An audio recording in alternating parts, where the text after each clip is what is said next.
Hello YouTubers out there, this is Jerry Saravia at the movies, and today we will be reviewing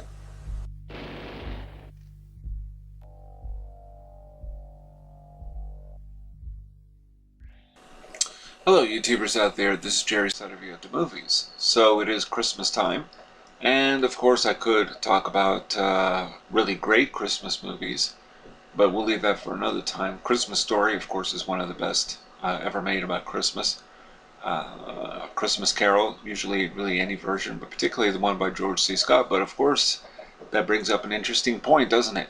The George C. Scott Christmas Carol movie that came out on television in 1984 was directed by Clive Donner, who did a really crappy-dappy-doo movie called Babes in Toyland that came out in 1986.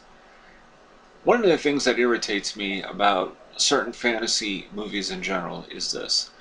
If you make a fantasy movie, Alice in Wonderland, Return to Oz, Wizard of Oz,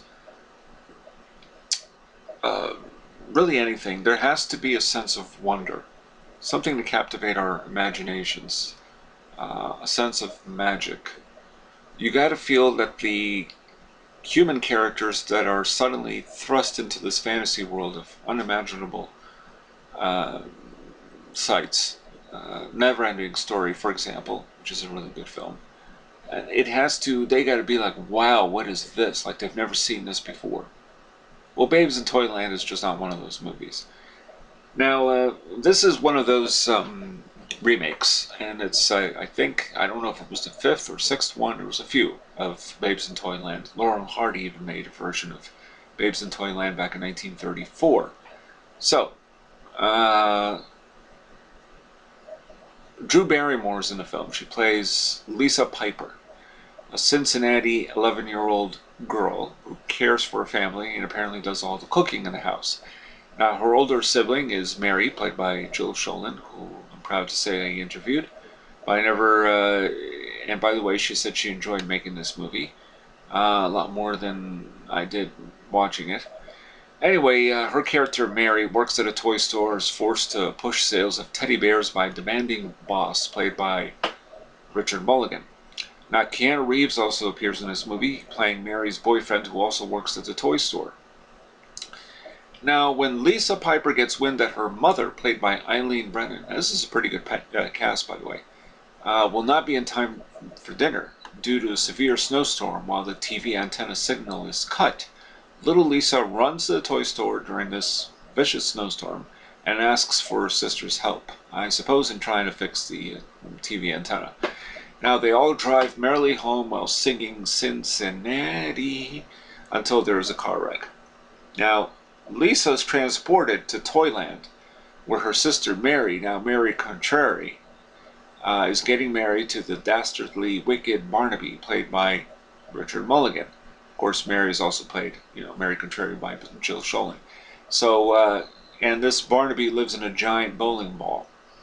And the marriages intervene, and we also get a roster of talented stars, such as Eileen Brennan, once again, as Mother Goose, Pat Morita as a toy maker who turns out to be, spoiler alert, Kris Kringle himself, and looks like him already. It's unusual to see an Asian Santa, but okay.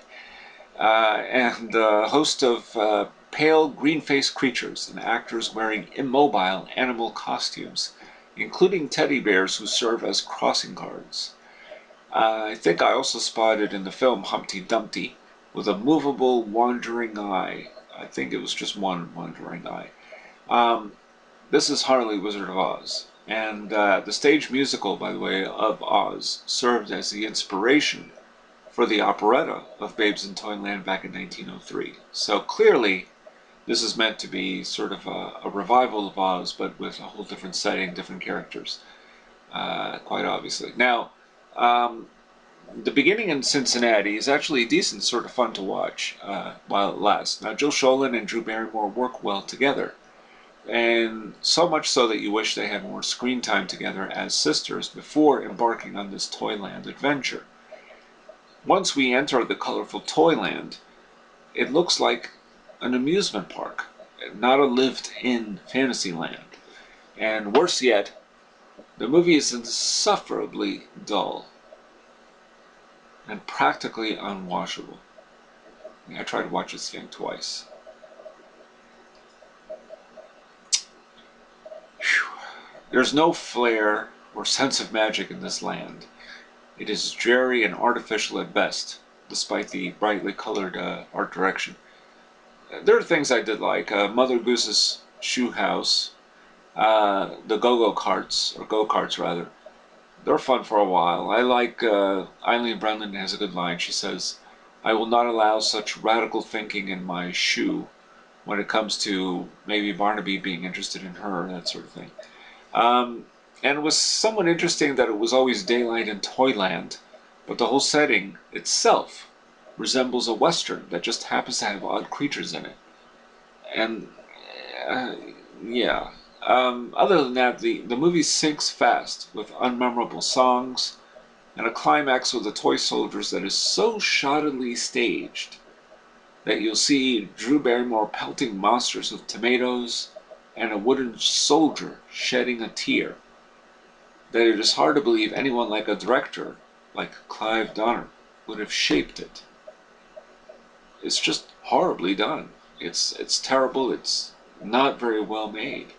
Um, Everything about the movie is wooden, both in design and staging and performance. I mean, it's just terrible.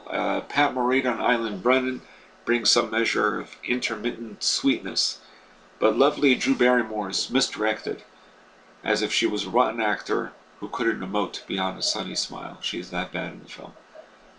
If you are a babysitter and you want to put the kids to sleep, show them this movie. And this is Jerry Saravia at the Movies, signing off.